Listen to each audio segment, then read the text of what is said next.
কর জপনায়া আল্লাহ আল্লাহ। একটু বাড়াও না, কি শুরু করছে, একটু বাড়াই দাও। আল্লাহ আল্লাহ আল্লাহ আল্লাহ আল্লাহ আল্লাহ আল্লাহ লা ইলাহা ইল্লাল্লাহু মুহাম্মাদুর রাসূলুল্লাহ সাল্লাল্লাহু আলাইহি ওয়াসাল্লাম। আমরা তাবারক নিয়ে বসে পড়ি।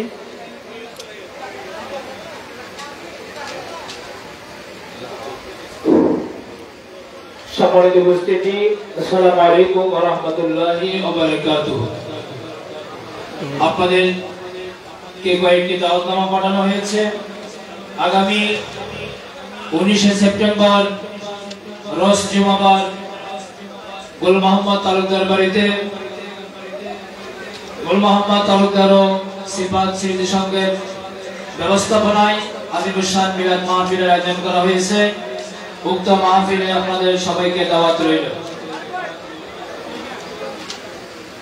আগামী 23 সেপ্টেম্বর রোজ মঙ্গলবার রহমত আলী শিকদার বাড়িতে পবিত্র জশ্নে জুলুসে ঈদে মিলাদুন নবী সাল্লাল্লাহু আলাইহি ওয়াসাল্লাম উদযাপন উপলক্ষে আজিমুস শান মিলাদ মাহফিল। উক্ত মাহফিলে আপনাদের প্রতি দাওয়াত রইল। আগামী 25 সেপ্টেম্বর বৃহস্পতিবার আমাদের সমাজে হাজিরুর রহমত বাড়িতে পবিত্র জশ্নে জুলুসে ঈদে মিলাদুন নবী সাল্লাল্লাহু আলাইহি ওয়াসাল্লাম উদযাপন উপলক্ষে আজিমুস শান মিলাদ মাহফিল। উক্ত মাহফিলে আপনাদের প্রতি দাওয়াত রইল। আগামীকাল রোজ বৃহস্পতিবার সালেহ আহমদ তালুকদার বাড়ির ব্যবস্থাপনায় আব্দুল কাদের জিলানী জামে মসজিদ ময়দানে পবিত্র ঈদে মিলাদুন নবী সাল্লাল্লাহু আলাইহি ওয়াসাল্লাম উদযাপন উপলক্ষে আজিমুস শান মিলাদ মাহফিল। উক্ত মিলাদ মাহফিলে আপনাদের প্রতি দাওয়াত রইল। সম্মানিত উপস্থিতি, এখন আপনাদের সামনে দোয়া মোনাজাত পরিচালনা করবেন আজকের আমাদের এই মাহফিলের সম্মানিত প্রধান মেহমান, প্রধান বক্তা হযরতুল আল্লামা জনাব মুফতি জহিরুল ইসলাম ফরদি হুজুর সাহেব মাদ্দাজিল্লাহুল আলী। আমি হুজুরকে সমাজে যারা এই ঈদে মিলাদুন নবী সাল্লাল্লাহু আলাইহি ওয়াসাল্লাম উদযাপন উপলক্ষে অক্লান্ত পরিশ্রম করেছেন তাদের জন্য, এবং যারা শরীক শামিল হয়েছেন তাদের জন্য, এবং আমাদের সমাজের থেকে যারা সুদূর প্রবাসে রয়েছে তাদের জন্য দোয়া করার জন্য বিনীত আবেদন জানাচ্ছি। এবং আমাদের সমাজের অনেকে অসুস্থ রয়েছেন, মেডিকেলে রয়েছেন, তারা দোয়া চেয়েছেন হুজুরের কাছে, তাদের জন্য দোয়া করার জন্য বিনীত অনুরোধ জানাচ্ছি। আল্লাহ গফুর রহিম, লা হাওলা ওয়ালা কুওয়াতা ইল্লা বিল্লাহ। মনিবের আসমানে ভিখারি বেশে আমরা সকলে বলি আল্লাহুম্মা আমিন। রব্বানা আতিনা ফিদ দুনিয়া হাসানাতাও ওয়া ফিল আখিরাতি হাসানাতাও ওয়া কিনা আযাবান নার। রব্বুল আলামিন, আজকের মাহফিল তোমার শাহী দরবারে মঞ্জুর করো আল্লাহ। আল্লাহ হাদিয়াটুকু অসংখ্য গুণে বাড়াইয়া তোমার হাবিব তোমার নবী সবুজ মিনারার নিচে জান্নাতের বাগানে মিসকিনদের পক্ষ থেকে দয়া করে হাদিয়া পৌঁছাও আল্লাহ। জান্নাতুল বাকি মুআল্লা বদরে ওহুদে খন্দকে মুতাহনাইন আল্লাহ সোহাদায়ে কারবালার হুজুরে হাদিয়া পৌঁছায় দাও আল্লাহ। আল্লাহ সোয়াব পৌঁছাও কাদেরিয়া, চিশতিয়া, নকশবন্দিয়া, মুজাদ্দিদিয়া, হানাফি, শাফি, মালিক, হাম্বলি, 12 আউলিয়া, 360 আউলিয়া, আমার পীর মুর্শিদ সহায় মাটির নিচে যত অলিগণ ঘুমায় আল্লাহ সকলের খেদমতে তুমি দয়া করে হাদিয়া পৌঁছায় দাও। রব্বুল আলামিন সব হাদিয়া পৌঁছাও আল্লাহ।